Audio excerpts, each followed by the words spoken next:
हिंदू आम्ही असू ना कधीही दास कुणाचे, सिंहा समान बनू स्वामी उभ्या जगाचे. शिवबा संभाजी नसगत करूया धरेचा, अति क्रूर सोडून उगवू आम्ही म्लेच्छतेचा.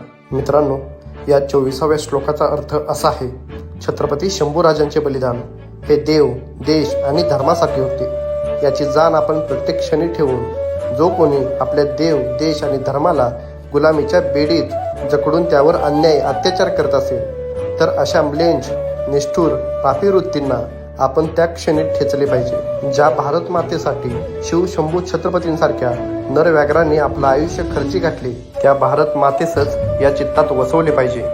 आणि म्लेच्छ, पापी वृत्तींच्या राजवटी आणि त्यांचे ते दासत्व झुगारून देऊन अखंड जंगलावर राज्य करणाऱ्या मृगेंद्र वनराजाचा आदर्श घेऊन आणि शिव शंभू छत्रपती नावाची कधीही न संपणारी ऊर्जा उरी धगधगत ठेवून